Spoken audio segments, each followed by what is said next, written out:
नमस्कार। महान रणनीतिकार सुन त्सू ने कहा था, युद्ध की सर्वोच्च कला दुश्मन को बिना लड़े ही वश में कर लेना है। ये बात आज की हमारी चर्चा के लिए मुझे लगता है काफी प्रासंगिक है। आज हम भारत के उत्तरी सीमाओं के पास चीन द्वारा जो बहुत तेजी से बुनियादी ढांचा बनाया जा रहा है, उस पर गहराई से बात करेंगे।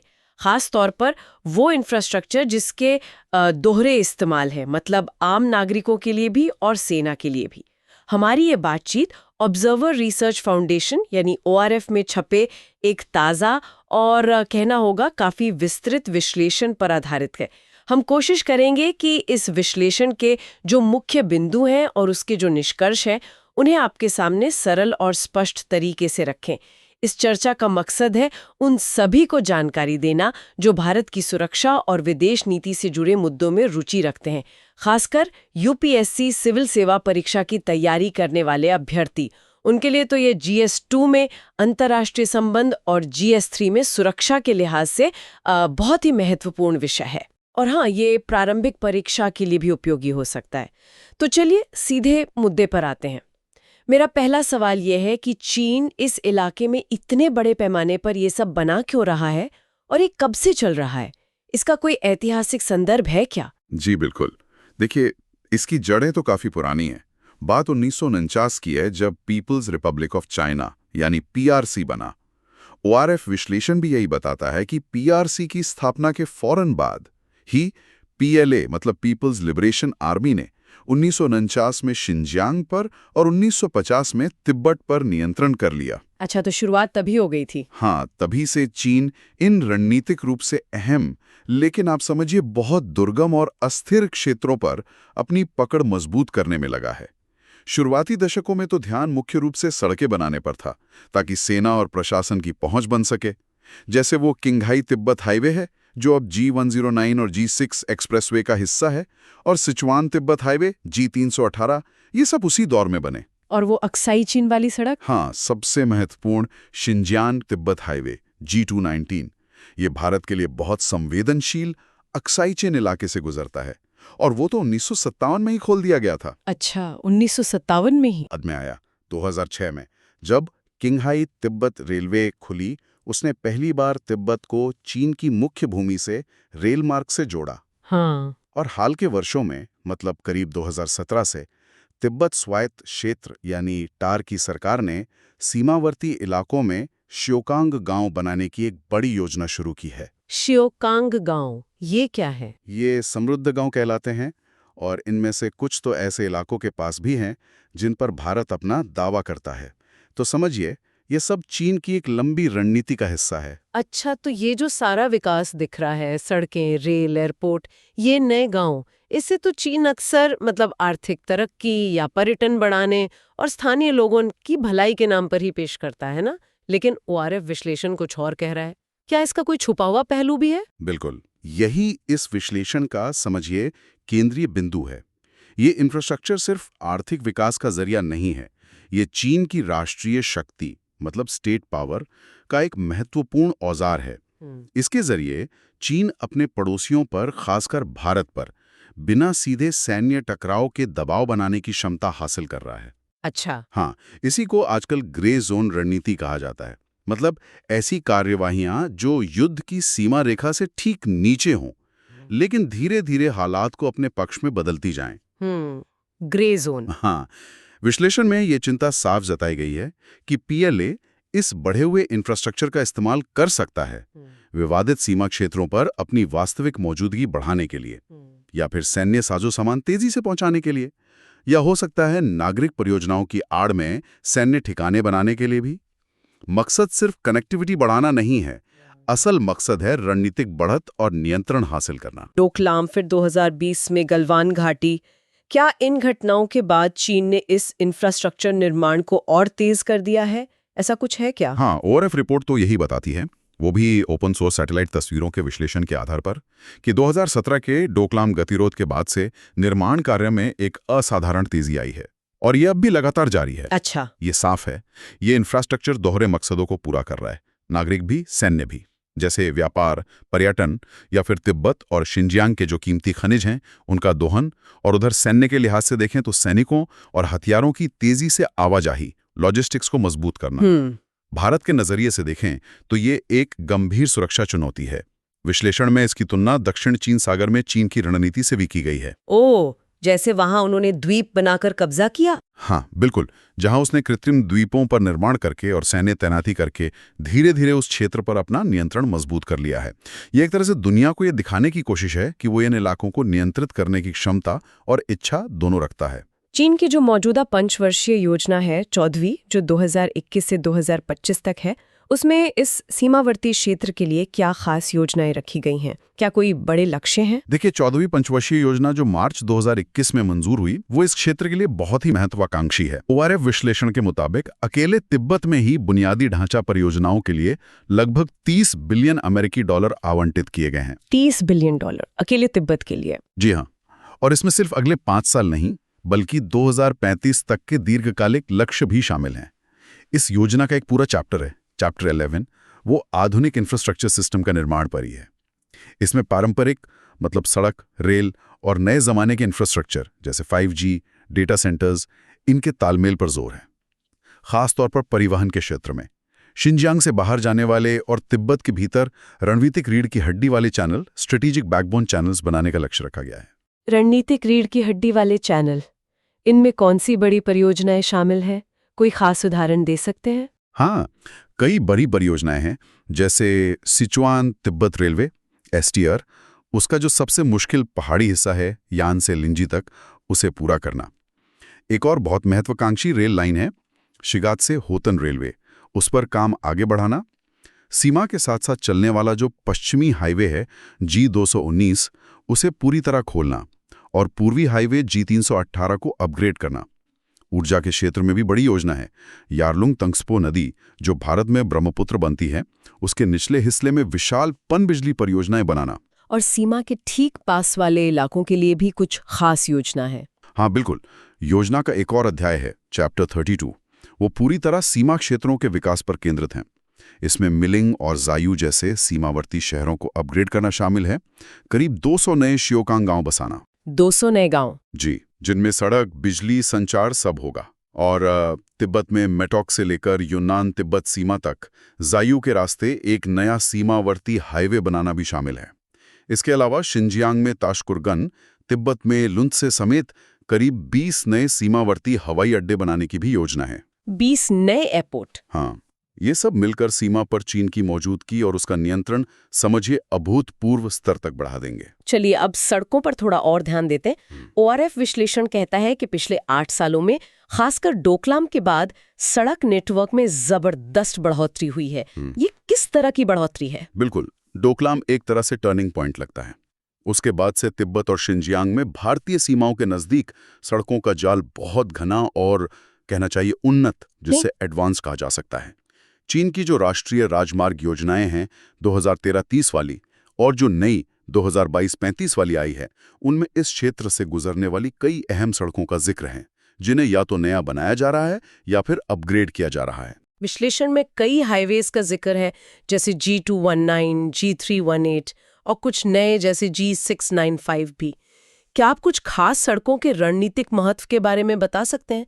खासकर वो शक्सगाम घाटी वाली सड़कों का जिक्र काफी चिंताजनक लगता है। हाँ, शक्सगाम घाटी, वहाँ सड़क निर्माण पिछले कुछ सालों के सबसे अहम घटनाक्रमों में से एक है। बिल्कुल। हाँ। और दिलचस्प बात यह है, जैसा ORF विश्लेषण बताता है, कि इसका निर्माण 2017 में डोकलाम गतिरोध के दौरान ही शुरू हो गया था। उसी समय? हाँ, पहले एक कच्ची सड़क बनी, फिर वहां बड़ी बड़ी बस्तियां बसाई गईं, जिनका साफ तौर पर दोहरा इस्तेमाल मतलब नागरिक और सैन्य दोनों दिखता है। हाँ। लेकिन असली बदलाव आया 2020 के बाद, जब चीन ने शक्सगाम घाटी तक उत्तर और पूर्व दोनों तरफ से नई पक्की सड़कें बनानी शुरू कर दी। उत्तर और पूर्व दोनों से? जी, एक सड़क पूर्व से शक्सगाम दर्रे के उत्तर से होकर घाटी में दाखिल होती है और दूसरी उत्तर से अघिल दर्रे के रास्ते। नतीजा ये कि अब चीन के पास पश्चिम से मतलब काराकोरम हाईवे की तरफ से, पूर्व से यानी अक्साई चिन की तरफ से और उत्तर से तीनों दिशाओं से शक्सगाम घाटी तक सीधी पहुंच है। ओह, ये रणनीतिक रूप से बहुत बड़ा बदलाव है, क्योंकि ये अक्साई चिन और काराकोरम हाईवे के बीच एक सीधा लिंक एक तरह से स्थापित करता है। शक्सगाम के अलावा और कौन सी सड़कें हैं जिन पर खास ध्यान देने की जरूरत है भारत के लिहाज से? कई हैं, जैसे G216 है जो शिनजियांग के अल्ताई से तिब्बत के किरोंग तक जाती है। ये लद्दाख सीमा के पास पुराने G219 के लगभग समानांतर चलती है, एक तरह से वैकल्पिक मार्ग मुहैया कराती है। एक और है G580, इसका विस्तार कोंगशीवर तक किया जा रहा है जो काराकोरम दर्रे से 100 किलोमीटर से भी कम दूरी पर है। काराकोरम के पास। हाँ, खुद G219 को भी बहुत लंबा किया जा रहा है। उत्तर में शिनजियांग के कनास से लेकर दक्षिण में ग्वांगशी प्रांत के डोंगशिंग तक। ये पूरा होने पर 10,000 किलोमीटर से ज्यादा लंबा चीन का सबसे लंबा हाईवे बन जाएगा। 10,000 किलोमीटर? जी। इसका एक हिस्सा पाई से मेटोक तक, जो अरुणाचल प्रदेश के करीब है, उसे एक सुरंग के जरिए सीधा कर दिया गया है। इससे यात्रा का समय लगभग आधा हो गया है। और शायद सबसे अहम है नई G699 हाईवे। ये लुनसे से शुरू होकर मजार तक जाएगी और भारतीय सीमाओं के सबसे करीब चलेगी, पुराने G219 के पश्चिम या दक्षिण में। इसका निर्माण बहुत तेजी से हो रहा है। G695। हाँ, इसके अलावा G4218, जिसे यान यचेंग एक्सप्रेसवे भी कहते हैं, वो भी बन रहा है। 2030 तक पूरा होने की उम्मीद है। और वो पैंगोंग झील पर बने पुल का क्या? गलवान के बाद उसकी काफी चर्चा हुई थी। हाँ, वो भी इसी बड़ी तस्वीर का हिस्सा है। गलवान झड़प के ठीक बाद अगस्त 2021 में चीन ने पैंगोंग झील के उत्तरी और दक्षिणी किनारों को जोड़ने वाला पहला पुल बनाना शुरू किया। वो मई 2022 में पूरा हो गया, लेकिन फिर चीन ने उसके पास ही एक दूसरा, ज्यादा मजबूत और चौड़ा पुल बनाना शुरू कर दिया। दूसरा पुल भी? हाँ, करीब आधा किलोमीटर लंबा, 9 मीटर चौड़ा, और ये उसी नई G695 हाईवे का हिस्सा है। ये दूसरा पुल 2024 के अंत तक पूरा हो गया और अब पहले वाले पुल को हटा दिया गया है। अच्छा, तो पुराने वाले को हटा दिया। जी। तो इन सारी सड़कों का और खासकर इस पैंगोंग पुल का कुल मिला के रणनीतिक मतलब क्या निकलता है? पीएलए को इससे क्या फायदा होता है? ओआरएफ विश्लेषण साफ करता है कि ये सब पीएलए को जबरदस्त लॉजिस्टिक बढ़त देता है। G695 और G216 जैसी नई सड़कें पुराने G219 पर ट्रैफिक का बोझ कम करती हैं और सेना को एक साथ कई रास्तों से आने जाने का विकल्प देती हैं। इससे सेना को फैलाना, मतलब डिस्पर्स करना, और जरूरत पड़ने पर कम समय में ज्यादा तादाद में सीमा तक पहुंचाना आसान हो जाता है। एक्सप्रेसवे जैसे G61, G0612, G4218 ये क्षमता बढ़ाते हैं और हर मौसम में आवाजाही सुनिश्चित करते हैं। सही है। इसके अलावा जो मुख्य हाईवेज हैं G219 और G318, उनसे भारतीय सीमा की तरफ जाने वाली लगभग सभी छोटी बड़ी सड़कों को अपग्रेड किया जा रहा है, चौड़ा किया जा रहा है और आपस में जोड़ा जा रहा है।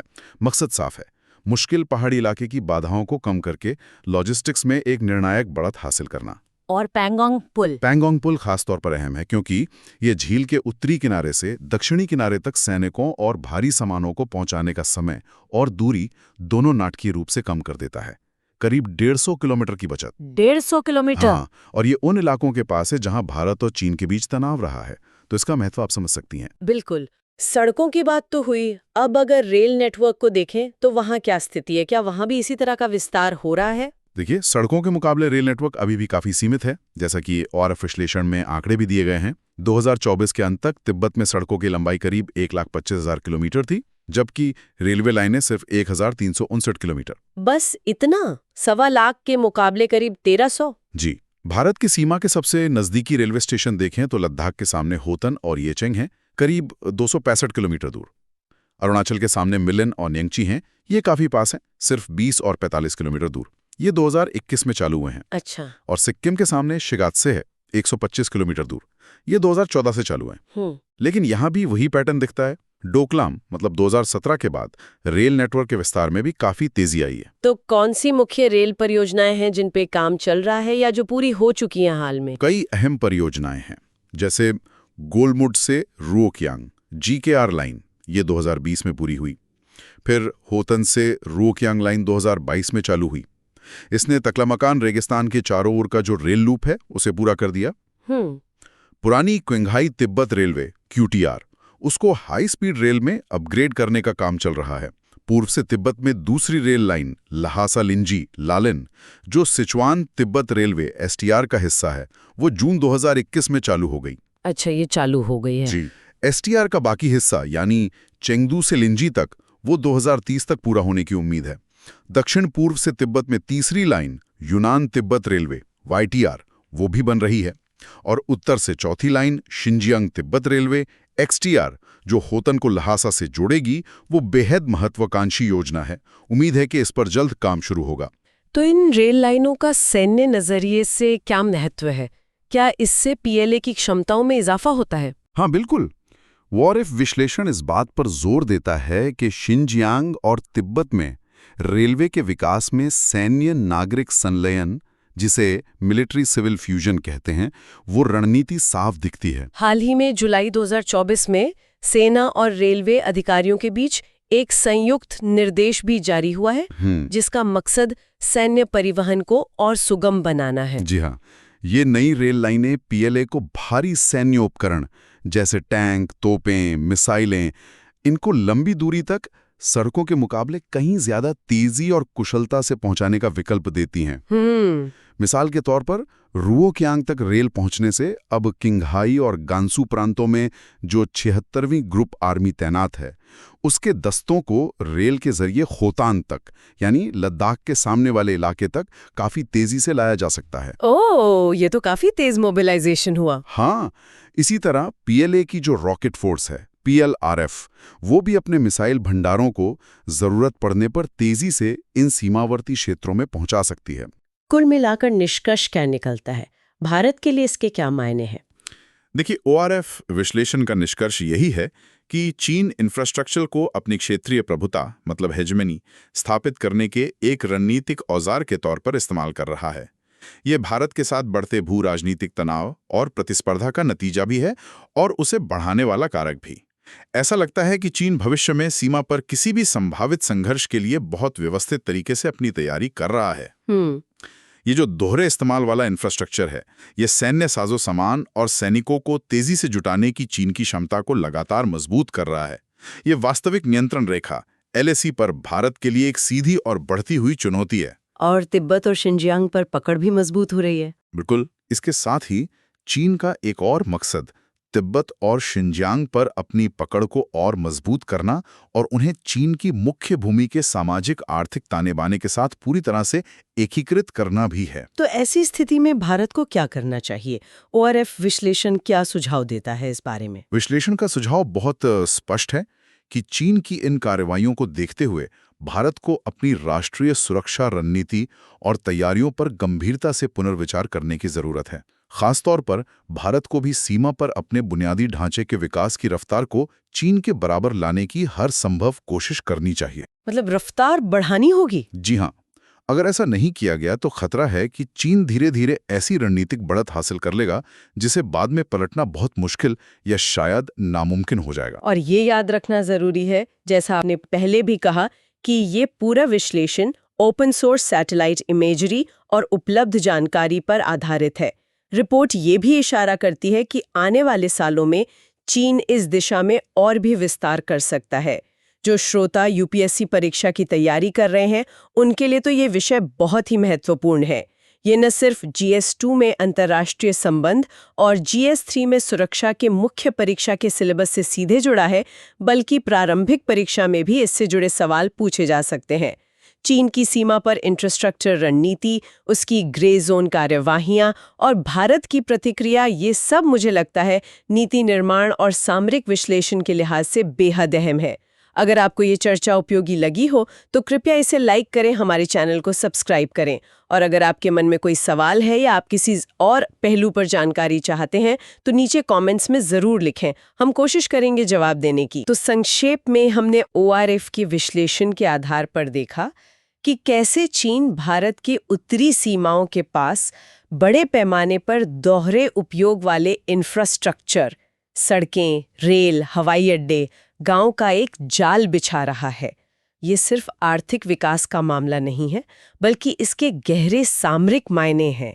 ये PLA की लॉजिस्टिक क्षमताओं को कई गुना बढ़ाता है और भारत के सामने एक बड़ी और लगातार बढ़ती सुरक्षा चुनौती पेश करता है। जाते जाते आपके लिए एक विचार उत्तेजक प्रश्न छोड़ जाते हैं। चीन के इस लगातार बढ़ते ढांचागत दबाव का सामना करने के लिए भारत अपनी स्थिरता और क्षेत्रीय अखंडता बनाए रखने हेतु किन गैर सैन्य यानी नॉन मिलिट्री जवाबी रणनीतियों को और प्रभावी ढंग से अपना सकता है। इस पर सोचिएगा ज़रूर। आज की इस गहरी पड़ताल में शामिल होने के लिए धन्यवाद।